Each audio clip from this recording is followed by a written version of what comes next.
It's an honor and a pleasure for me to welcome all of you to this public celebration of Mahatma Gandhi's 150th birth anniversary.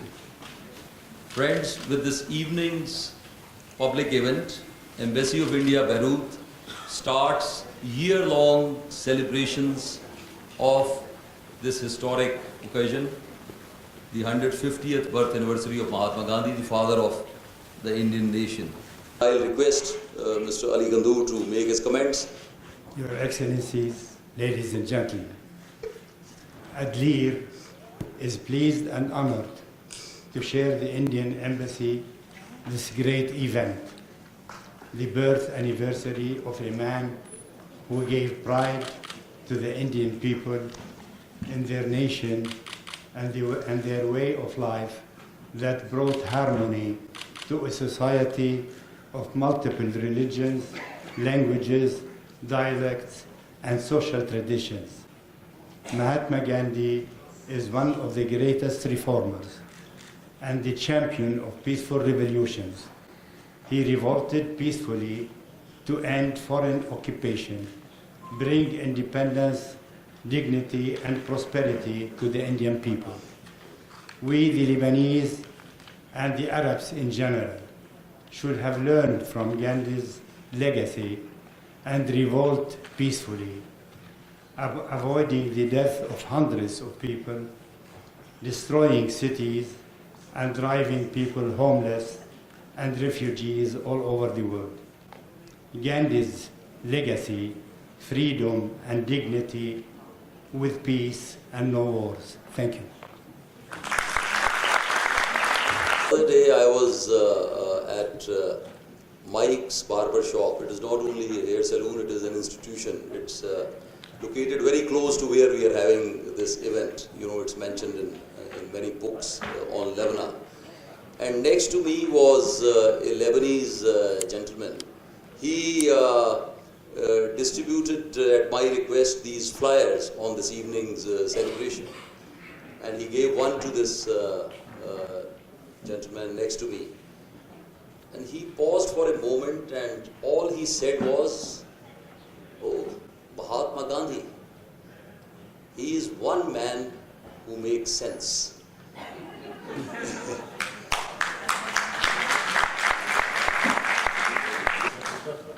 I think it would be really of interest to reflect upon the relevance of Gandhi in the contemporary world. There are a myriad challenges. There are also a myriad opportunities. But what is Gandhi's relevance? What is his message? I would request His Excellency Mr. Fawad Makhzool to give his remarks. Thanks. Thank you. Thank you, Mr. Ambassador. I think what we've seen in the documentary is a very good example how we should be ourselves doing it in Lebanon. It wasn't the sword that made the change. It was the simplicity, it was staying the course, and to believe in dignity and make sure that religion, freedom, is the one that will be dominating our future. I think what we've seen in the documentary and what we all have read and we all have lived it, it's very clear that he was very clear on change, but he was very keen on clean change, on transparent change, and to stay in the course. As far as we're concerned, if we can reflect back into our own country, where we're going to, we should learn how to do these things in a way that's away from religion divide.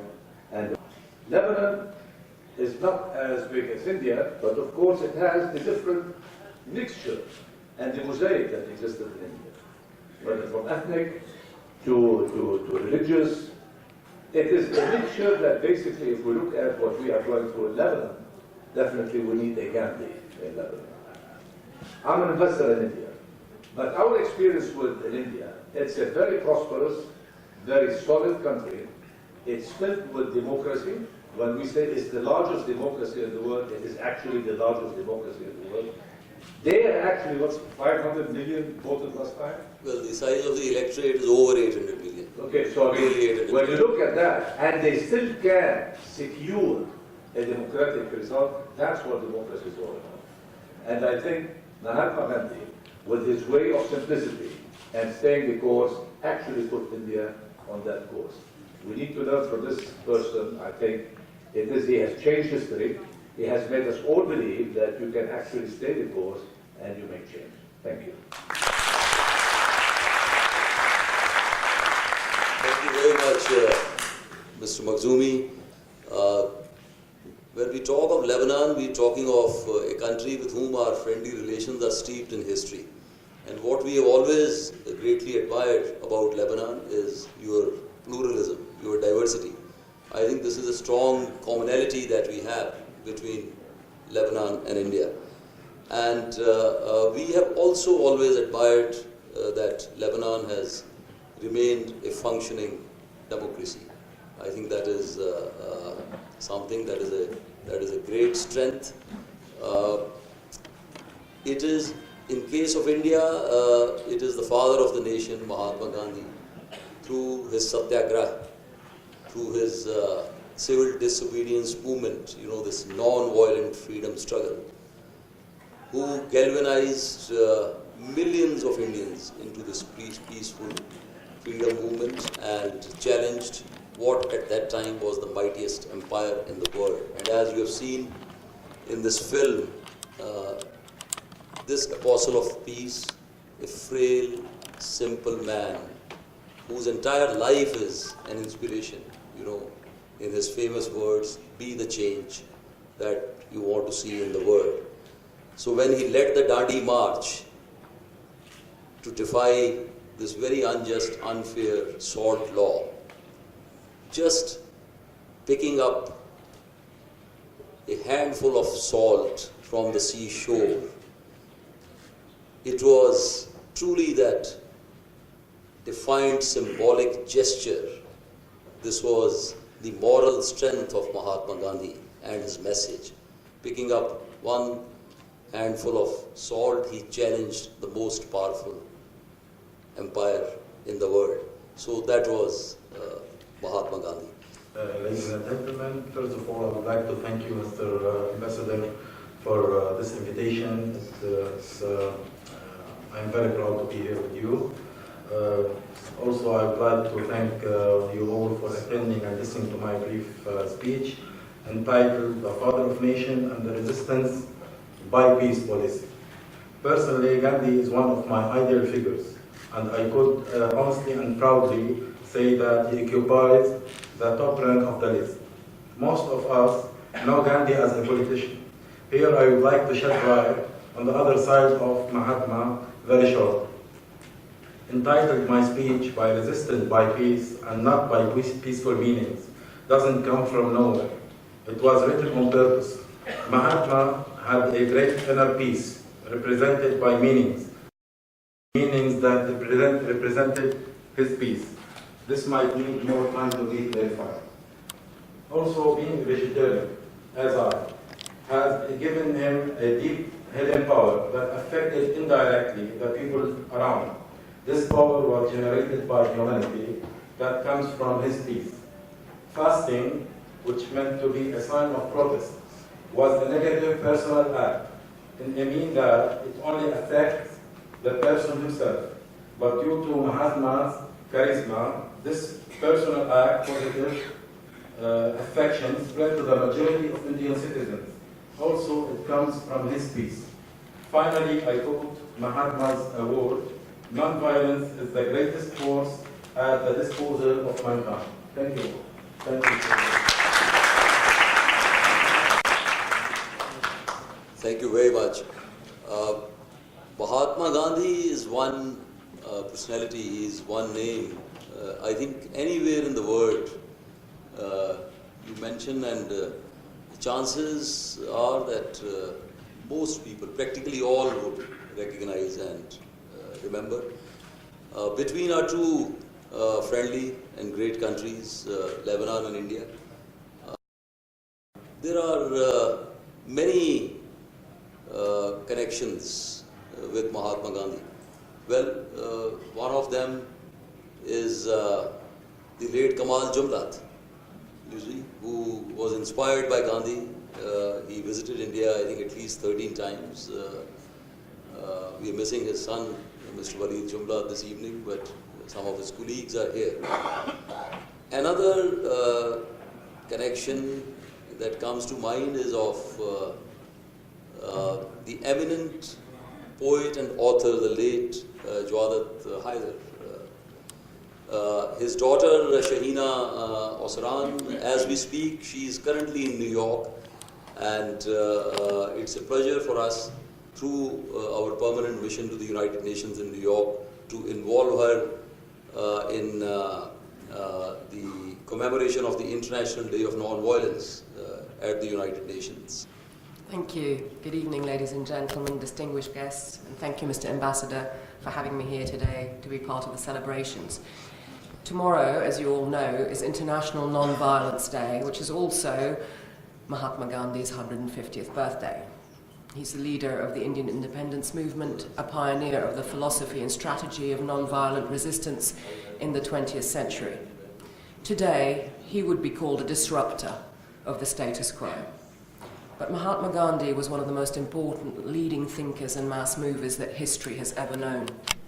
Gandhi addressed many topics and issues that he was deeply concerned about, topics such as war, peace, life, death, beauty, love, ambition, passion, pain, despair, and loss. He denounced injustice, violence, and discrimination. Our very own Jwadat Haider was a Lebanese poet and philosopher who sought to express his own concerns about these issues through the lens of his poetry, to reach the same final messages and bring about change in his society. Haider believed that peace should be mankind's collective goal, and that love, informed by reason, should be its main aim. Two men who lived very different lives, but deeply impacted on their communities and further afield through their devotion to their lifelong philosophies. Both were committed pacifists, both wanted to change the world around them, to better the lives of the poor and less fortunate. Both saw injustices and were not prepared to sit back and turn the other cheek, but equally, neither saw violence as the answer to social and legal change. Their greatest wish for humanity was for one day to learn to be at peace with itself. Were Gandhi and Haider kindred spirits? I think they were. As a matter of fact, Haider dedicated a poem that he wrote, which is called Mahatma Gandhi. And I'd like to read it to you now. Go east to India, the land of charm, where men with snakes twisted around their breast. These snakes never bite nor cause any harm like those immured within the human chest. Gandhi, the great philosopher, once said, "We Indians are born patient and calm.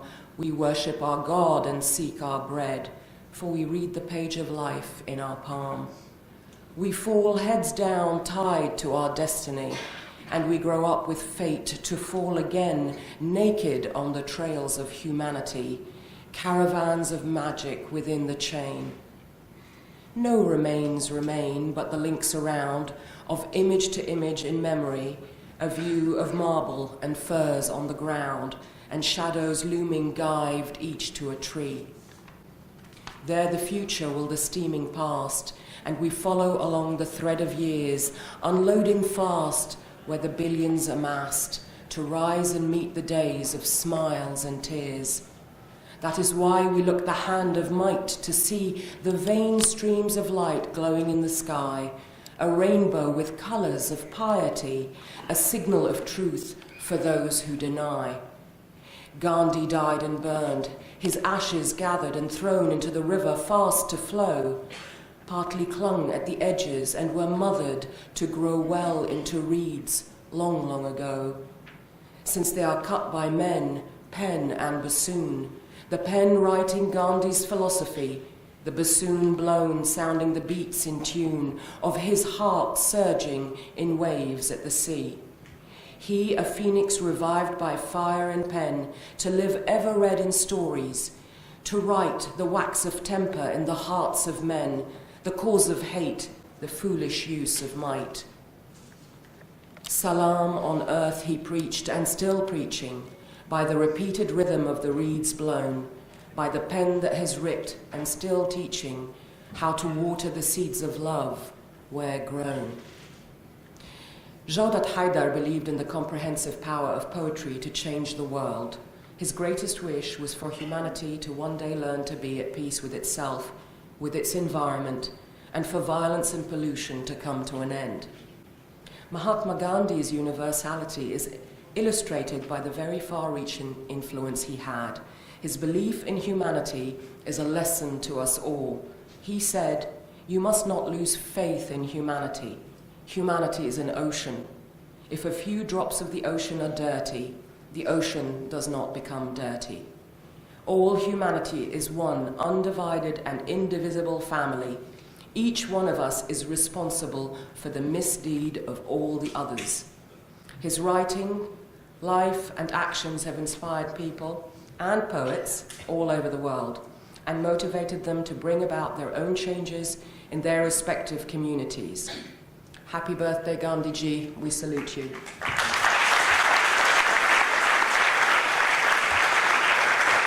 Father George Saliba, please. Good evening. I am very happy to be in this blessed occasion to remember such a person was unique in all of his life. If we count 10 leaders in the history of the mankind, Gandhi will be one of his 10. He was good leader, good example, and very sincere and loyal to his nation. He was very important person for all people wishing to serve their job, their hopes, and their aims. For this, in non-violent, could challenge and overcome on the most important empire in the history of the 20th century.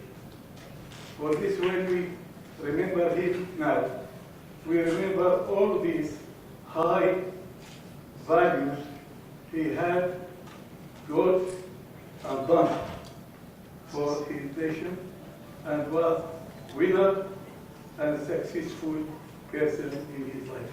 Thank you for the invitation. I'm one of the members of the Friends of Jawdat Haidar, and I'd like to say how proud we are that our ambassador, Mrs. Shahina Haidar Asayran, is representing Lebanon to be a participant in the commemoration of Mahatma Gandhi. And I'd like to also say that we're so proud that such an eminent political legacy is in coalesces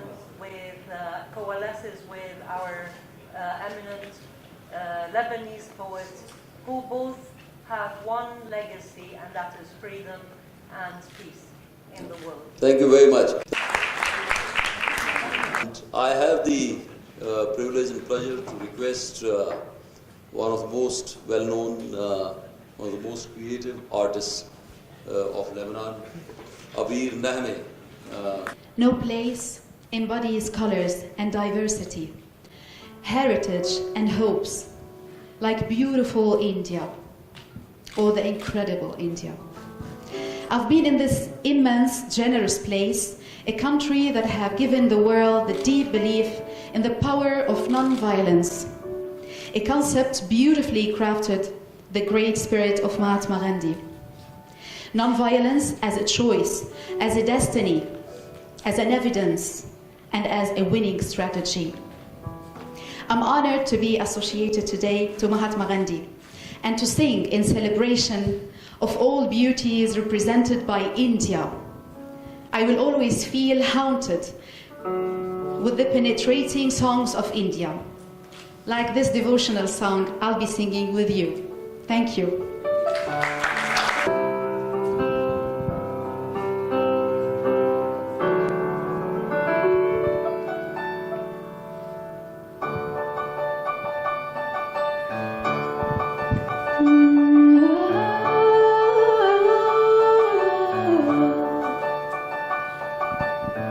Vaishnav Jan To, tene kahiye jai. Vaishnav Jan To, tene kahiye jai. Ped parai jane re. Vaishnav Jan To, tene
Vaishnav